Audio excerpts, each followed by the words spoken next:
Eu me lembro logo depois que o Bolsonaro assumiu, quando ele foi eleito, acho que uns 3 meses depois, ele começou a fazer aquelas manifestações lá em frente ao quartel-general do Exército, e eu li um artigo que eu achei interessante, que chamava assim, O Jair que há em todos nós. E um artigo muito bom que ele fala justamente isso, como ele se liga com as pessoas pelo que as pessoas têm de pior, né?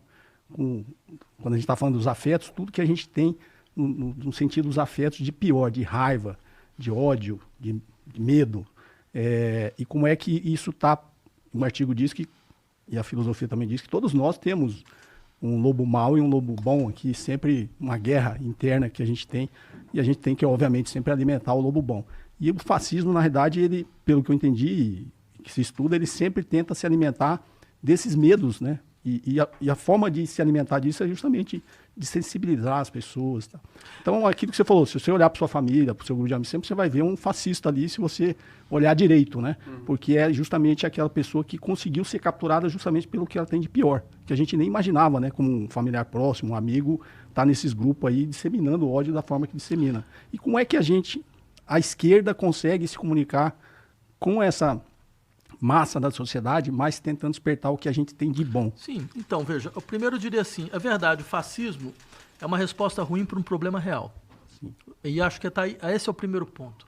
É entender que ele fala de um problema real, que não é porque as pessoas elas são estúpidas, então elas acreditam em fake news, acham que a Terra é plana, não é porque o sujeito é mau, né, então ele só gosta de ficar fazendo circular discurso do ódio, não é porque ele tem um problema psicológico, então ele é um frustrado, é um ressentido, certo? Que ele faz esse tipo de opção. É uma escolha racional. E eu acho que é importante entender as coisas dessa forma. Ou seja, você tem que remontar a estrutura da escolha e por que se chega até aí. Isso mostra, primeiro, que a razão não garante muita coisa. Já começa por aí. A razão não precisa da barbárie como seu exterior. Ela produz suas próprias barbáries em certas situações. Né?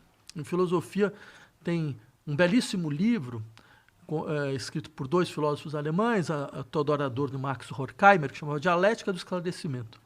Que uma das ideias fundamentais era o esclarecimento, ele também tem suas sombras. A sombra não é um elemento externo ao iluminismo. Não, o iluminismo também tem suas sombras. A ideia de progresso também tem sua destruição. A ideia de crescimento também tem sua catástrofe. A gente está vendo isso agora. A crise ecológica é uma crise também da razão ocidental. Por quê? Porque ela mostra claramente, olha, a gente procura desenvolver, procuramos progresso, e o que a gente conseguiu? Criar uma situação na qual a garantia da preservação da vida humana, tal como a gente conhece, não é mais posta. Não está mais dada. Então, ou seja, tem um problema nossos valores que organizaram a nossa ação social. Tem um problema aí. Então tá, eu insisto nisso para dizer, é uma escolha racional mesmo. Não é necessário mobilizar todos esses conceitos que são conceitos, na verdade, deficitários, que mostram só déficits das pessoas, para entender por que a pessoa faz uma escolha dessa natureza. Porque, dito isso, esse é o primeiro passo para você saber o que você faz com isso. Né? E aí a questão, então tá, é racional, porque qual é o problema que o fascismo aponta? Porque o fascismo é realista. Eu queria insistir nesse ponto. Ele não é delirante, ele é realista. Ele fala alguma coisa que ninguém consegue falar. A questão é o que ele está falando. E eu tenderia a dizer o seguinte, ele está falando o seguinte, não tem sociedade para todo mundo. Não tem espaço para todo mundo. A gente vive numa crise ecológica que não vai passar. A gente vê isso muito claramente. Certo? Sei lá, a gente teve um estado da nossa federação que caiu água abaixo. Mudou o modelo de ocupação do solo depois disso? Mudou o modelo de desenvolvimento do Rio Grande depois disso? Não, estão reconstruindo o estado. Em que base? Não é nas mesmas bases que produziram essas catástrofes e vão produzir mais. Então você percebe, o sistema não se retifica. Nessas situações, o capitalismo ele não se retifica, ele acelera. Ele vai acelerando essa ideia de que, afinal de contas, você consegue extrair o máximo de riqueza do uso da terra e do uso do trabalho. Né? Ele amplia, né? Tem um exemplo muito claro que é o que se transformou, que eu acho que está na melhor das intenções, o crédito de carbono. Exatamente. Que na verdade, é um cheque em branco para o rico que compra o crédito, poder continuar dando jatinho, poder falar, não, a gente fez em Davos uma reunião que juntou milhões de pessoas indo de jatinho, mas nós pagamos nosso crédito de carbono. Sim. Não, você tem E toda aí a razão. você é um malvadão, você que está jogando um plástico fora. Não, você tem toda a razão. Eu diria assim, sabe, o capitalismo tem um problema central. Por que ele é irracional? Porque ele parte da ideia de que o esforço individual, a motivação individual produz a riqueza comum. Quer dizer, eu faço apelo à motivação individual, que nem o Adam Smith falando da riqueza das nações. Eu não vou pedir para o cervejeiro e para o padeiro ser altruísta. Eu vou pedir para ele ser egoísta. Faz assim, porque se ele for egoísta, ele vai querer ter o máximo de mercado, e para isso ele vai ter que fazer o melhor pão, vai ter que fazer a melhor cerveja, e aí o que acontece? Você produz a riqueza comum, só que ele não tinha uma teoria do monopólio, já começa por aí, né? Então ele não imaginava, não, o cervejeiro ele vai se auxiliar o outro cervejeiro, entendeu? Eles vão controlar todo o mercado, e depois vai vender uma cerveja à base de milho, que nem você faz aqui no Brasil, né? Então, ou seja, já tem essa ilusão, e essa ilusão significa o quê? Significa que se for assim, presta atenção, do ponto de vista dos meus interesses individuais, por que eu tenho que me preocupar com o estado do mundo daqui a 50 anos? Eu nem vou estar vivo. Sabe? Se eu sou um capitalista, por que eu vou querer saber o que vai acontecer daqui a 70 anos? Eu não vou estar aqui.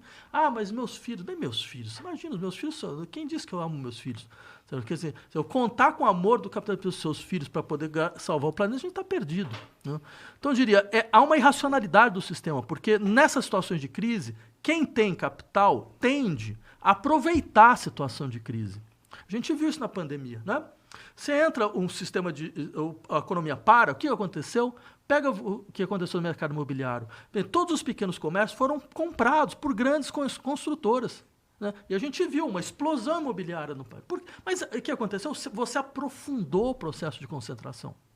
E ao aprofundar o processo de concentração, acontece isso que está acontecendo agora. Que é, em última instância, você vai vendo que o sistema ele não trava, ele não para quando você tem um risco. Ele não para quando você está em perigo, né? E essa é a sua lógica, ela vai até o fim. É aquela coisa tipo Elon Musk, entendeu? Não, a gente não vai parar, o que a gente vai fazer, a gente vai pegar o dinheiro e vai investir em colônia em Marte. Entendeu? Deixa eu só assim, ajudar uma série de reflexões o capitalismo, a resposta é sempre acelerar cada vez mais. Por isso a gente vê os ciclos de crise do capitalismo, ele tem, antes era de 7 a 10 anos, agora é 4, 5. Só que, obviamente, a gente pode acelerar infinitamente. Mas voltando de novo como você falou, o capitalismo é um sistema irracional, com problemas reais, em que o fascismo dá respostas racionais, né? Eu lembro de uma série de livros do Antônio Damasio que eu li, tem um que chama O Erro de Descartes, depois ele tem um que chama A Estranha Ordem das Coisas, que ele fala o quanto que pode ser, né, na teoria dele, que é a emoção que cria a razão, né, e não o inverso, não é a razão que gerencia, é uma salada que ele faz dessa relação da razão com a emoção. Então, essa resposta racional que o fascismo dá, não é utilizando afetos ruins, né, que existem na população, uma decisões emocionais colocadas de formas racionais para resolver um problema real que foi colocado na sociedade. Eu diria assim, tem uma questão que é assim, qual que é a questão racional do fascismo? É dizer, não tem sociedade para todo mundo, não tem espaço para todo mundo aqui. O sistema não vai se reformar, ele não vai modificar, ele nunca vai fazer isso. Então, sendo assim, a gente vai ter que dividir aqui. Quem tem condição de ser preservado e quem não tem condição de ser preservado. Se você é um país como a França, como o Reino Unido, você fala, então, olha, quem vai ser preservado é quem é da preferência nacional. Não? Quem é imigrante tem que cair fora, a gente está vendo isso nos Estados Unidos. Vamos deportar os imigrantes, quem é daqui vai ser preservado. Ou que seja o empreendedorismo, quem sabe empreender vai ser preservado, o resto morre. Ou que seja os eleitos da religião, quem vai depender é a nossa comunidade, o resto morre.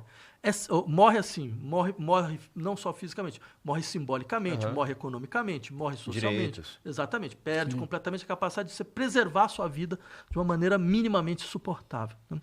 Então, quando isso acontece, quer dizer, o que você vê? Você vê uma certa racionalidade. Esse aqui é o dramático. Uma racionalidade terrível, cruel, né? Mas é uma coisa assim, mas não tem o que fazer. A possibilidade de você transformar o sistema está fora, né? Bem, então a gente pode discutir como é que a gente chegou nesse grau, certo? Então, sendo assim, não adianta pensar que essas pessoas estão sendo motivadas pelos sentimentos mais baixos da humanidade. Eles estão tendo uma lógica sobrevivencialista. Eles estão achando, bem, primeiro eu, o resto vem depois. É um pouco isso. E como não tem mais estrutura de comunidade, como não tem mais solidariedade profunda, então, assim, eu por mim, eu sozinho, entendeu? Eu insisto nesse ponto, por quê? Porque isso mostra uma coisa importante para quem não quer seguir este caminho. Que não adianta você estigmatizar essas escolhas. Você tem que fornecer uma alternativa real. E o problema é que essa alternativa real não está sendo oferecida, né?